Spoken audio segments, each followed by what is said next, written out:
Boa tarde, meus queridos, minhas queridas. Hoje nós teríamos um encontro no Meet, mas fomos sabotados pelo WhatsApp.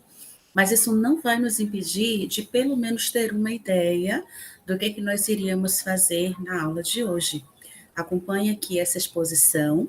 Nós fizemos uma interação logo de manhã, onde o objetivo estava focado em resolvermos aí esse desafio relâmpago. E seria necessário que fosse feita a leitura desse texto intitulado A Economia da Felicidade e, em seguida, indicar lá no grupo qual alternativa você julgaria que seria a correta. E vamos aqui fazer então a leitura do texto para poder refletir um pouquinho sobre as alternativas. O texto diz: A economia da felicidade. Vivemos em tempos de altas ansiedades. Apesar de o mundo usufruir de uma riqueza total sem precedentes, também há ampla insegurança, agitação e insatisfação. Nos Estados Unidos, uma grande maioria dos americanos acredita que o país está no caminho errado. O pessimismo está nas alturas. O mesmo vale para muitos outros lugares.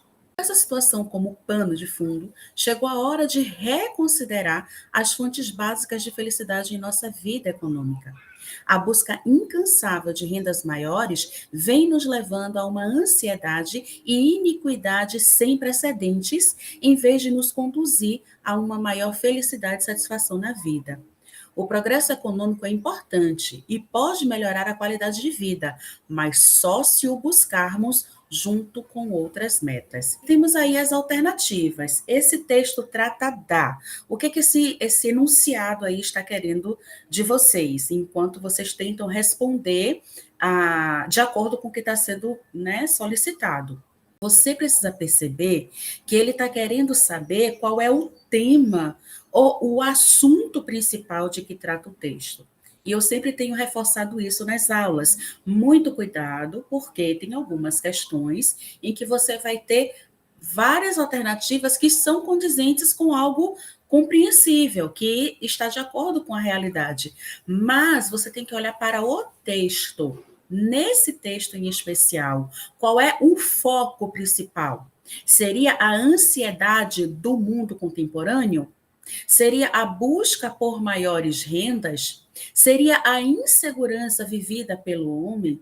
Seria a reconsideração das fontes de felicidade ou a relação entre vida econômica e felicidade? O segredo para responder essa questão está em compreender que as 4 alternativas A, B, C e D dizem respeito a um trecho do texto. E a única alternativa que compreende a ideia geral, que abarca todo o conteúdo do texto, é o que se encontra na alternativa E. Porque, ao falar da ansiedade no mundo contemporâneo, ao focar da busca por maiores rendas, ao falar da insegurança vivida pelo homem, a reconsideração das fontes de felicidade, está se falando, na verdade, de uma relação existente entre vida econômica e felicidade. Então, podemos chegar à conclusão acertada de que a resposta certa é a alternativa E. Resumindo, a informação que se encontra nas alternativas A, B, C e D estão inseridas na temática geral que aparece na alternativa E. Se ficou alguma dúvida, se ficou alguma coisa aí que você queira questionar, sabe que você tem espaço para esse diálogo comigo, manda uma mensagem lá quando o Zap normalizar e a gente faz qualquer explicação adicional. E a temática da aula, quanto à aula, o que é que nós iríamos ver hoje? Nós iríamos falar, gente, a respeito do Barroco, que foi um período literário que nós já começamos a fazer algumas considerações, só que agora o foco seria os sermões do padre Antônio Vieira. E por que os sermões do Vieira são tão importantes? Primeiro, por conta da formação que esse padre teve até chegar a esse cargo junto à Igreja Católica. Então, ele fazia parte da Companhia de Jesus e ele por suas habilidades, pela sua eloquência, pela sua qualidade de oratória, acabou sendo o pregador mais importante da corte. Naquele período, isso era realmente algo que o destacava, já que significaria que muito do que ele dissesse, muito do que ele propagasse, deveria ter o apoio, o aval e a concordância da coroa. Então, ele estava ali transitando entre ser reconhecido pelas suas qualidades oradoras e também gozar de prestígio diante da coroa. E a questão também que chama a atenção de Vieira é quando a gente vai fazer uma análise dos ideais que ele defendia. Porque nos discursos, Vieira fala, sim, de uma visão humanitária, de se respeitar a vida humana, do valor da vida humana, mas apenas no aspecto dos judeus. Ele fala disso apenas tentando defender a sua descendência judaica. Então, ele vai falar a respeito da barbaridade que é perseguir, torturar e até mesmo matar os descendentes dos judeus, mas isso não vai acontecer quando ele falar de outros povos, quando ele falar da escravidão, entre outros assuntos. O aspecto que nos ajuda a compreender um pouquinho mais sobre o padre Antônio Vieira é lembrar do momento histórico. Quem era esse homem? Como era o tempo em que ele vivia? No período em que Vieira começa a fazer os seus sermões, o momento histórico em que Vieira começa a divulgar os seus sermões, a pregar os seus sermões, na Península Ibérica, tem alguns acontecimentos importantes. Agora, vamos buscar lá na aula de história, de geografia, por que essa península aí aparece com tanto destaque? Primeiro, a gente tem que entender o que significa a palavra península. A península é uma porção de terra que é quase totalmente cercada por água, mas ela tem uma pontinha lá que faz uma conexão com o continente. Então, um dos seus lados se liga com o continente. Quando se fala da Península Ibérica, está se falando de uma região que é localizada ali no sudoeste do continente europeu e geralmente vai se dar um destaque para Espanha e Portugal. Tem algumas outras populaçõezinhas ali, alguns pequenos territórios que também faziam parte dessa península, mas destacadamente nesse período aqui se destacava muito os países Espanha e Portugal.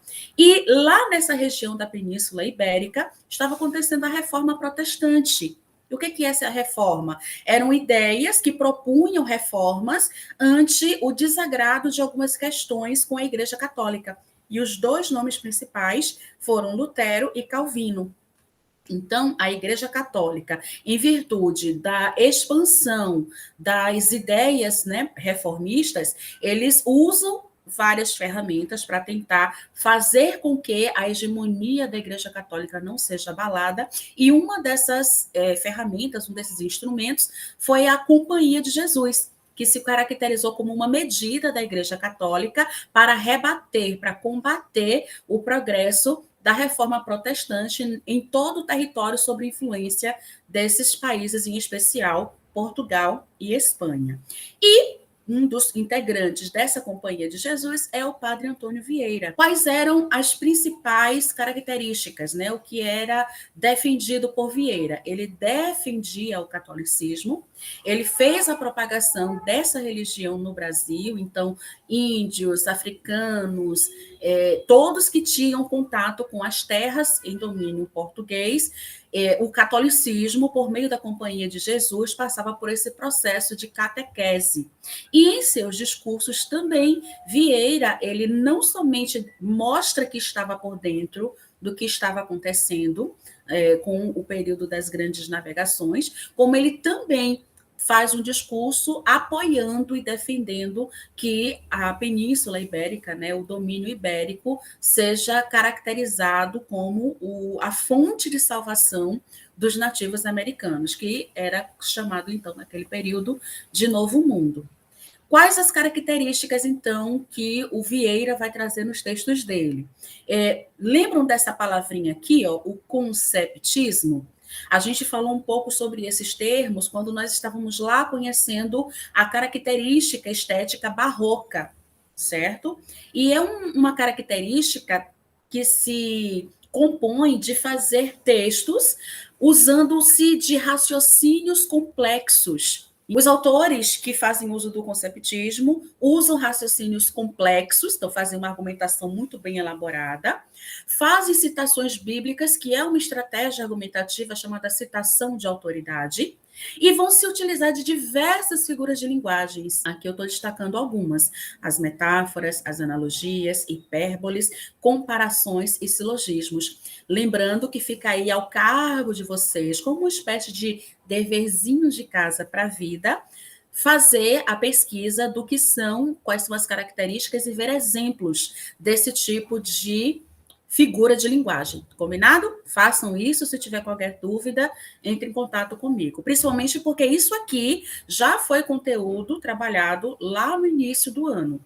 Ah, tia, mas foi lá no início do ano. Por isso que fica na sua responsabilidade revisitar esses conteúdos para poder se lembrar se você esqueceu. Outra característica dos sermões de Vieira é a arte do convencimento. Então, você tinha que convencer o outro a aceitar a sua forma de pensar, para, a partir daí, converter a pessoa para a fé cristã. Então, ao se utilizar da estratégia do convencimento, Vieira propaga a defesa da Igreja Católica como a única que conduz à salvação e, portanto, atrelado aí à expansão da coroa portuguesa.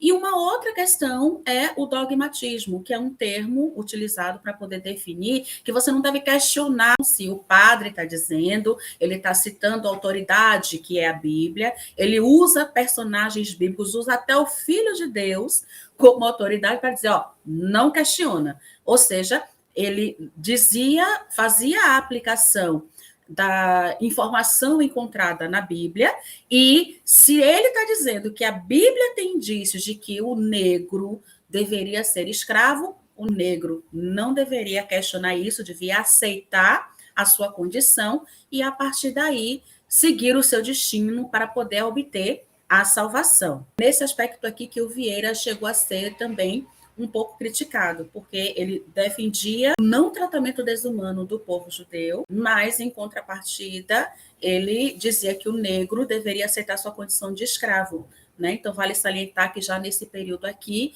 já começa-se a ter ali a utilização da argumentação para tentar defender a supremacia da fé católica em detrimento de qualquer outra crença, de qualquer outra coisa em que você acreditasse. Aí, no caso do judeu, isso era trazido como fator de desequilíbrio, já que os judeus não acreditavam que Jesus era o Messias.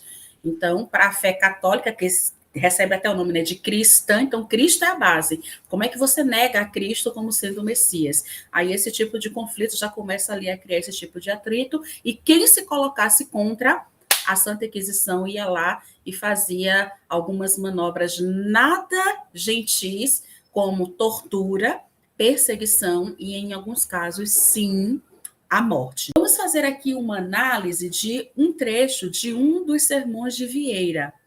Veja que nesse texto, que ele já começa essa parte aqui em vermelho, ó, gente, é o título que ele dá ao seu sermão.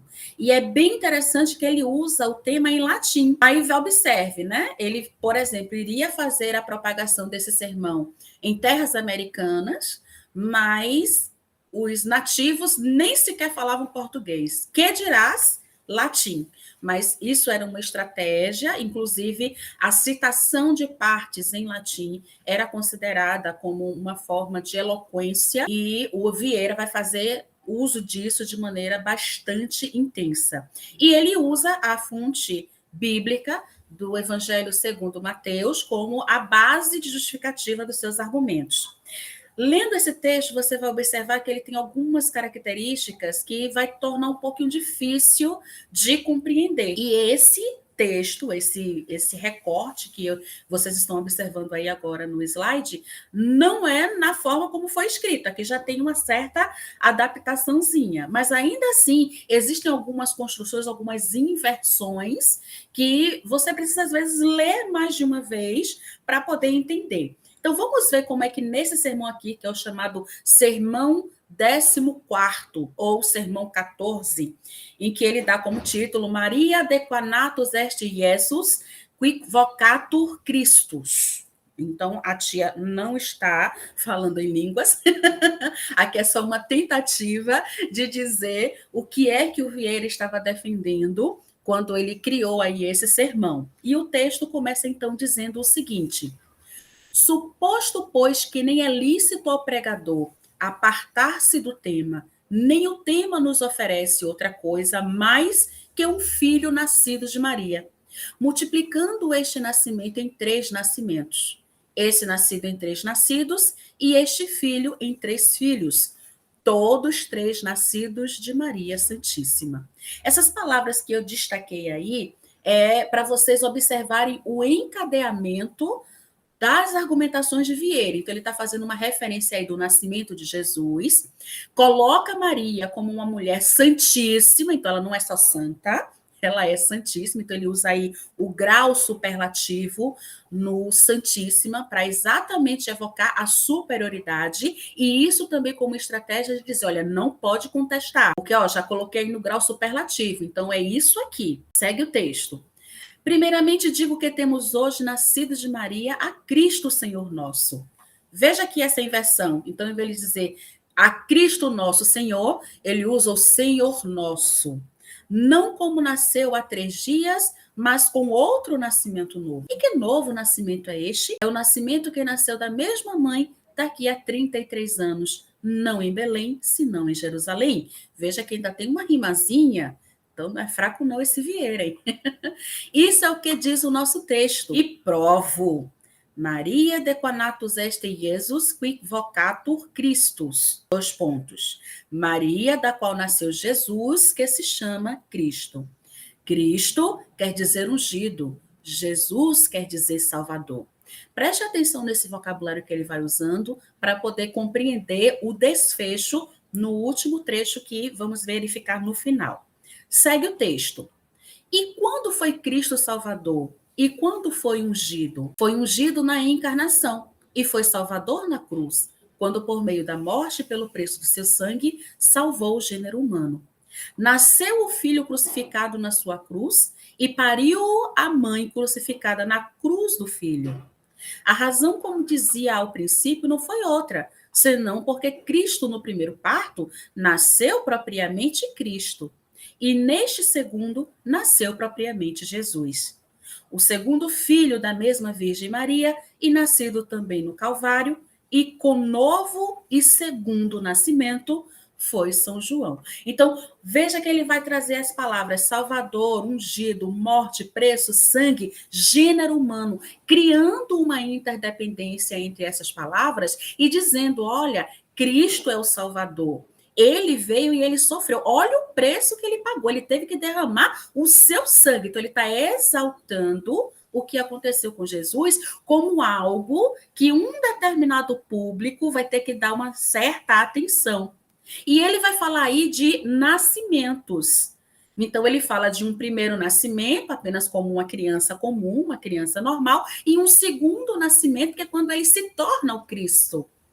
Então, com base nessa argumentação, ele está querendo dizer o seguinte, gente, o sofrimento é algo que purifica, é algo que deve ser bem visto e que você tem que ser grato. Seja grato pelo sofrimento. Mas a quem o Vieira estava tentando convencer ao trazer esse contexto aí? Então, veja bem, ele usa um linguajar eloquente, ele faz a citação da Bíblia, ele usa a língua latina como uma espécie de engrandecimento de sua retórica, mas, acima de tudo, ele cita a autoridade. E a autoridade aí, ele está falando que é do Salvador, que não foi uma pessoa que morreu para salvar outra, mas ele salvou, olha aí, o gênero humano. Então, todos os humanos são beneficiados por esse sofrimento. Portanto, veja o desfecho. O terceiro nascimento, de que também se verificam as mesmas palavras, é o dos pretos. Pronto. Ele agora identificou com quem é que ele está falando. Então, vocês, pretos, desde que, ó, não é qualquer preto, tá? Você tem que ser um preto devoto da mesma senhora que deu luz ao teu Salvador. Se vocês, pretos, aceitarem isso, vocês vão poder ser dignos olha aqui a palavra dignidade destacada, de serem chamados de filhos da mãe de Deus. Vocês estão percebendo o argumento dele? Então, pretos, vocês estão sendo açoitados, estão sendo castigados, estão sendo desterritorializados para a América? Relaxe, fique feliz, porque muito menos é o teu sofrimento do que o sofrimento do Filho de Deus. Olha que interessante. E ele segue o texto. Este parece ser o ponto mais dificultoso desta terceira proposta, porque ele acha que sim, as pessoas vão questionar isso. Mas se você questionar, você não é digno. E ele segue, ó. Assim o diz com propriedade e circunstância admirável o mesmo texto de Davi. Olha aí outra autoridade. Então, Davi era o rei dos judeus, né? O principal, o mais famoso. Não teve um reino tão grandioso, a exemplo de Salomão, mas entre ser lembrado de Davi ou de Salomão, Davi era o pai de Salomão. Então, ele põe aqui a responsabilidade sobre o pai daquele que teve um dos governos mais famosos da sua época. E ele ainda chama, ó, porque os etíopes, que no corpo do salmo se chamam nomeadamente filhos da senhora, no título do mesmo salmo se chamam filhos de Coré, ou Corá, a depender, né, da tradução. Na língua hebreia, quer dizer Calvário. Chamam-se filhos do Calvário, filhos da paixão de Cristo. Olha aí, ele já fez a intersecção. Ele começa falando do sofrimento do Cristo, ele fala que o mesmo sofrimento pode trazer dignidade aos pretos que sejam convertidos e que para você chegar a atingir esse tipo de dignidade, você teria que aceitar o Calvário. Olha o último parágrafo. O novo nascimento dos mesmos pretos, como filhos da mãe de Deus, lhes mostra a obrigação que tem de servir, venerar e invocar a mesma Senhora com o seu rosário. Então, o Vieira usa esse argumento bíblico, usando a autoridade, inclusive a autoridade máxima na pessoa de Deus, para poder dizer: pretos, sejam cristãos, sejam convertidos, para que assim vocês alcancem a salvação. Então, o nosso objetivo, gente, em trazer esse texto, não é fazer aqui um debate religioso, principalmente porque não estamos falando da Igreja Católica de hoje. Nós estamos falando de um texto do século XVII, de um padre que era produto de um período que não tem nada a ver com os nossos dias. O papel de vocês como estudantes desse tipo de texto no século XXI é refletir como você pode lidar com esse tipo de texto. Em que medida características argumentativas prejudiciais ainda são usadas nos nossos dias para poder nos convencer a fazer coisas, a comprar coisas, a ter comportamentos e nós não percebemos que estamos sendo induzidos a isso. E é aí que entra a conversa sobre o poder libertador que a instrução pode trazer. E uma das fontes dessa instrução é a instrução escolar. Sim, a educação tem um papel importantíssimo na sua formação como cidadão, na formação da sua criticidade, no seu crescimento social e no seu desenvolvimento. Então, leiam os textos de Vieira, não joguem pedra no pobre do Vieira. Lembre-se sempre, ele era um homem do século XVII, vivendo o seu tempo, né? Pensando nos aspectos que caracterizam a sociedade do seu tempo e fazendo aquilo que, dentro do ciclo que ele integra, aquilo que era razoável defender, até pelo ideal patriótico, religioso, dogmático que o caracterizava. Conheçam os textos de Vieira, aprendam a estratégia argumentativa que ele utilizou. Sinalizei na nossa aula alguma dessas estratégias e isso com certeza será recuperado em uma de nossas aulas de redação. Façam as atividades, leiam o texto com atenção, meditem que às vezes a afirmação que tem em algumas alternativas não são absurdas, mas às vezes não responde o que está sendo perguntado no enunciado. Se tiverem dúvidas, me procura lá no WhatsApp. Grande beijo e obrigado por ter acompanhado a aula até aqui.